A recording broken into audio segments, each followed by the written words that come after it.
और फिक्र में अब राम मंदिर की फाइल खोलने का वक्त आ गया, जहां भगवान के घर में चढ़ावा चोरी को लेकर 10 दिन से देश भर में हंगामा मचा है। करोड़ों श्रद्धालुओं की आस्था को चोट पहुंची है, लेकिन विडंबना तो देखिए, अब तक कोई मुकदमा दर्ज नहीं हुआ है, जबकि जांच और पूछताछ साथ साथ चल रही है। कुछ संदिग्ध किरदार भी चिन्हित हुए हैं, तो फिर एफआईआर कब दर्ज होगी? एफआईआर में इस देरी के पीछे कौन है और क्या वजह? इन सवालों के बीच आज दूसरे दिन भी एसआईटी की जांच जारी रही। कल भी लगभग 8 घंटे तक जांच टीम मंदिर परिसर में रही। इस दौरान एसआईटी ने सभी दान पात्रों में लगे सीसीटीवी कैमरे की जांच की, दान पात्र से निकाले जा रहे कैश और गिनती की जानकारी हासिल की, कथित चढ़ावा चोरी के मामले में 36 लोगों से पूछताछ की, जिनमें राम मंदिर ट्रस्ट के कुछ पदाधिकारी समेत बैंक के कुछ कर्मचारी शामिल थे। एसआईटी ने 2021 से लेकर अब तक के दस्तावेजों की भी जांच की है। 2 घंटे से ज्यादा राम मंदिर ट्रस्ट के विशेष आमंत्रित सदस्य गोपाल जी राव से पूछताछ हुई है, लेकिन इस सब के बावजूद इस मामले में सबसे चौंकाने वाली बात अब तक एफआईआर का दर्ज ना होना है। आरोप जून की शुरुआत से लग रहे हैं, एसआईटी जांच भी चल रही है, कई लोग हिरासत में भी लिए गए, पूछताछ भी हुई है, कुछ पैसों की रिकवरी भी हुई है, राजनीति भी चरम पर है, लेकिन मुकदमा नहीं लिखा जा रहा। सवाल है कि केस दर्ज करने के लिए पुलिस प्रशासन को और क्या चाहिए? खैर, एफआईआर भले ही ना लिखी गई, लेकिन आज से आधिकारिक तौर पर शिकायतों का सिलसिला जरूर शुरू हो चुका है। अलग अलग लोगों द्वारा कुल 3 तहरीर राम जन्मभूमि थाने में दी गई।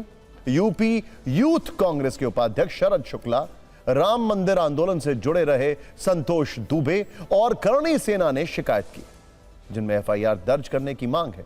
गंभीर आरोपों का ब्यौरा है। शरद शुक्ला ने ट्रस्ट को भंग करने की मांग की है। संतोष दुबे ने लिखित तौर पर चढ़ावे में गबन और गंभीर इल्जाम लगाया है। संतोष दुबे के मुताबिक मंदिर में श्रद्धालुओं द्वारा रोज सोना, चांदी, आभूषण और नगद बड़ी मात्रा में दान किया जाता है। दावा है कि दान में आने वाली धनराशि और बहुमूल्य आभूषणों के प्रबंधन में बड़े स्तर पर घपला किया गया। शिकायत पत्र में दावा किया गया है कि करीब 200 करोड़ रुपए से अधिक की धनराशि और बहुमूल्य सामान की हेराफेरी की गई। लेखा जोखा में फर्जीवाड़े के जरिए वास्तविक रकम छिपाई गई और इस फर्जीवाड़े की आड़ में चोरी को अंजाम दिया गया। शिकायतकर्ता संतोष दुबे ने अभियुक्तों के खिलाफ एफआईआर दर्ज कर उनको गिरफ्तार करने की मांग की है। इसके अलावा उनका पॉलीग्राफ टेस्ट कराने की भी मांग है। साथ ही दान में मिले रुपए, सोने, चांदी, आभूषण और सिक्कों की बरामदगी हो और लगाए गए आरोपों की निष्पक्ष जांच हो। शिकायतकर्ता संतोष दुबे सीधे चंपत राय, अनिल मिश्रा, गोपाल जी राव और टिन्नू यादव का नाम लेकर गंभीर आरोप लगा रहे हैं। इस मामले में किसी एफआईआर का दर्ज ना होना एक रहस्यमयी पहेली है, जिस पर पुलिस प्रशासन और ट्रस्ट की खामोशी कई शंकाओं को जन्म दे रही है।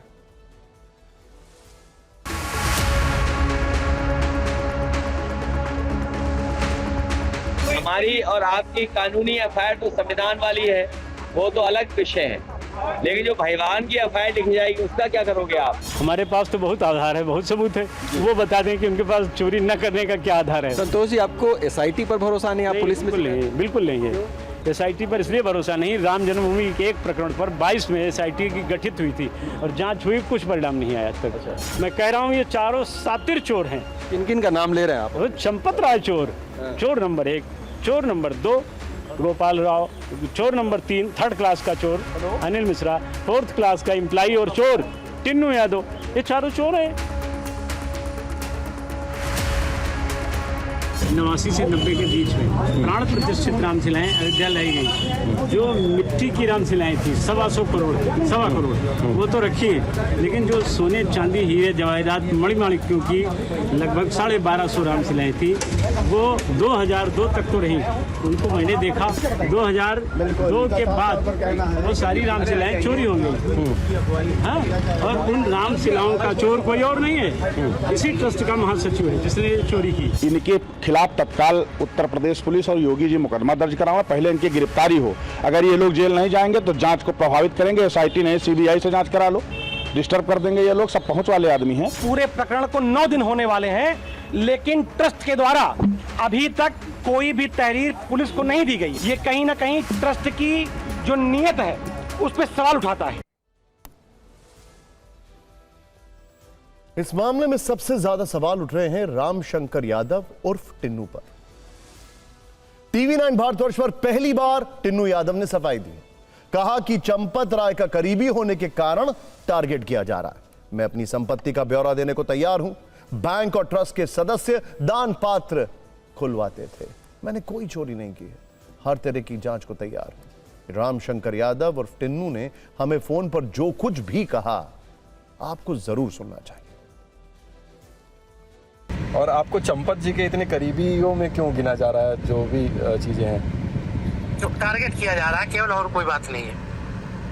अच्छा, हाँ, तो आप उनके करीबी हैं इसलिए टारगेट किया जा रहा है या फिर करीबी होने का आरोप लगाया जा रहा है? नहीं है तो उनके पास ही हम रहते थे जी, उनके साथ ही रहते थे। जो काम बताते थे, मैं यहाँ संगठन में काम करता हूँ, जो काम बताते थे वो काम करता था। हाँ। तो आपको क्या मतलब, आपका पक्ष इसमें यह है कि चढ़ावे में कहीं कोई गड़बड़ी नहीं हुई है?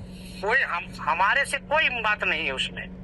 उसके हमारे पास जो वहाँ काउंटिंग करने वाले थे उनके सब लेटर है, जो वहाँ बैठते थे जी, वहाँ हमारा कोई लेना ही देना नहीं। लेकिन अब ये चूंकि उछाल रहे हैं लोग। अच्छा, ये जो चंदे का पैसा आता था या काउंटिंग होती थी, जो रजिस्टर मेंटेन होता था या बैंक जाता था, इस पूरे क्रम में यानी कि चंदा का जो मैनेजमेंट है उसमें आपकी क्या कोई भूमिका नहीं थी?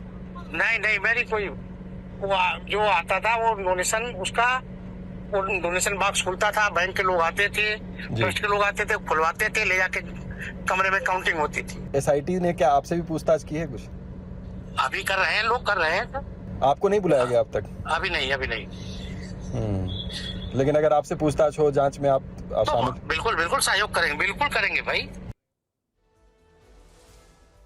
सुना आपने टीवी 9 भारतवर्ष से बातचीत के साथ ही अब से कुछ देर पहले टिन्नू यादव ने वीडियो बयान जारी किया है और आरोपों पर सफाई दी है। जो हमारे ऊपर सोशल मीडिया के कारण आरोप लगाए जा रहे हैं वो सब निराधार है, ये गलत है। आज हमारे ऊपर जो आरोप लग रहे हैं 50 करोड़ की संपत्ति, वो सब निराधार है। जो हमारे ऊपर आरोप लगा रहे हैं लोग 50 करोड़ की संपत्ति है, वो तो भगवान जान रहे हैं सर। इन लोगों को सफाई देने का क्या मतलब है हमारा, कि भगवान इनका निर्णय करेंगे सर। टिन्नू यादव जिस चंपत राय के करीबी बताए जा रहे हैं वो श्री राम जन्मभूमि तीर्थ क्षेत्र के महासचिव हैं। उन पर आम आदमी पार्टी के सांसद संजय सिंह ने तारीख के साथ गंभीर आरोप लगाया। संजय सिंह का दावा है कि 2 अप्रैल 2024 को चंपत राय ने अयोध्या में दान के पैसों से 24 करोड़ की जमीन खरीदी थी, जिसकी कीमत 2 करोड़ 92 लाख थी। ये जमीन खरीदी गई 2 करोड़ 92 लाख की जमीन 24 करोड़ में खरीदी गई 2 अप्रैल 2024 को। और ये एसडीएम साहब के द्वारा जो सत्यापित कॉपी है, इसीलिए मैंने कहा था ये तारीख जरूर याद रखिएगा। ये जो सत्यापित कॉपी है, जो कागजात ये बता रहे हैं कि ये जमीन नजूल की जमीन है, ये आदेश है 22/7/2024 को। यानी ये जमीन के खरीद, इसमें हुए भ्रष्टाचार, इसमें हुए चंदा चोरी, इसमें हुए लूट के बाद भी उप जिलाधिकारी कह रहे हैं कि ये नजूल की जमीन है। राम मंदिर मसले को लेकर धर्मगुरु भी चिंतित हैं। उनका कहना है कि ट्रस्ट और मंदिर प्रबंधन में धार्मिक लोगों को शामिल किया जाए जिसे धर्म का भय हो, नहीं तो ऐसी घटनाएं होती रहेंगी। समाज में एक भ्रामक संदेश, एक ऐसा यह सनातनियों को धूमिल करने का जो प्रक्रिया राष्ट्रीय अध्यक्ष समाजवादी पार्टी के अपनाए हैं, मैं उनसे पूछना चाहता हूं, वह व्यक्ति जिसका 1 रुपया अभी तक समर्पण नहीं आया, वो कहता है चोरी हो गया। राम मंदिर चढ़ावा चोरी को लेकर विपक्ष आक्रामक है। कांग्रेस सवाल पूछ रही है कि भ्रष्टाचारियों पर बुलडोजर एक्शन कब होगा, तो समाजवादी पार्टी डबल इंजन और भ्रष्टाचार का कनेक्शन जोड़ते हुए कटाक्ष कर रही है।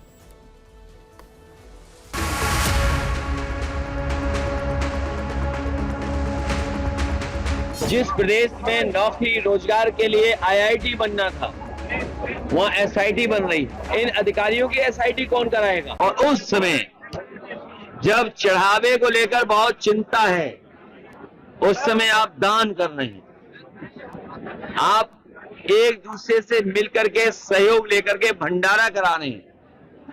पेट पूजा से बड़ी कोई पूजा नहीं है। पहली बात तो ये कि राम मंदिर में जो चढ़ावे की चोरी का प्रकरण सामने आया है ये बहुत गंभीर है और इस पर राज्य सरकार ने संज्ञान ले लिया है। एसआईटी गठित हुई है और हम अपनी पार्टी की तरफ से यही चाहते हैं कि इसमें जो भी दोषी हों उनके विरुद्ध कड़ी से कड़ी कार्रवाई होनी चाहिए।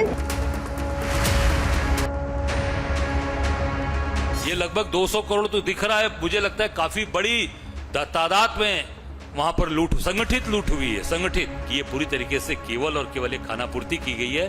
हमारी मांग है माननीय उच्च न्यायालय के सिटिंग हाई कोर्ट से उसकी जांच कराई जाए और समयबद्ध 1 हफ्ते से ज्यादा 1 हफ्ते 10 दिन से ज्यादा समय न देकर उसकी जांच कराएं। आज की तारीख में जिन्होंने प्रभु राम की संपत्ति को ही लूट लिया, ऐसे माफियाओं के ऊपर क्या कार्रवाई करेंगे? बुलडोजर चलेगा? कब चलेगा? इससे जघन्य अपराध आस्था के साथ खिलवाड़ नहीं हो सकता।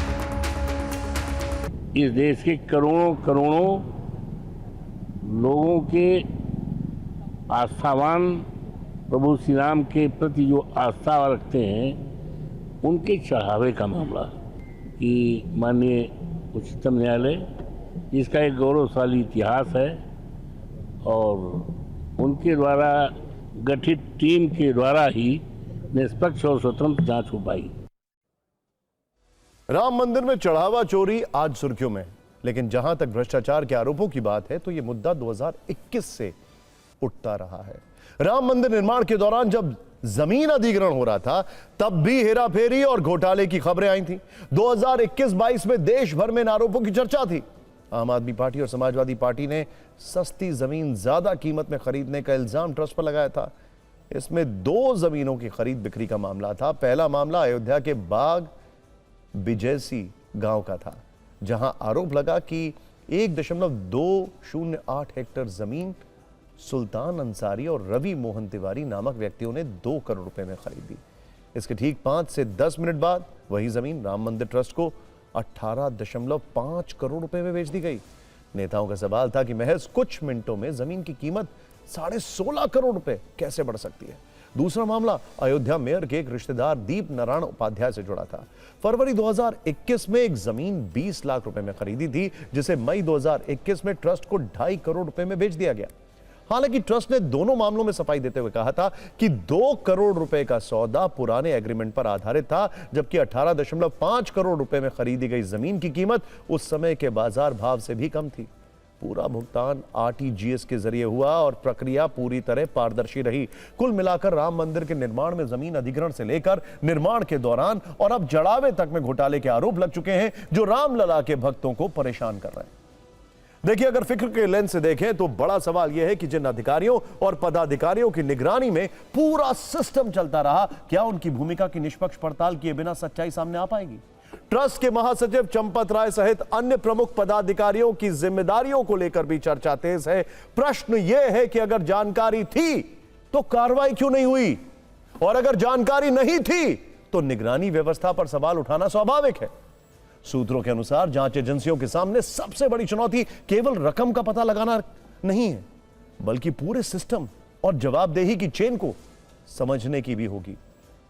यह भी देखा जाएगा कि चढ़ावे की गिनती, रिकॉर्ड और सत्यापन की प्रक्रिया में कौन कौन लोग शामिल थे और कहां चूक हुई। जब तक इन सवालों के जवाब नहीं मिल जाते, तब तक व्यवस्था को शक की निगाह से देखा जाता रहेगा।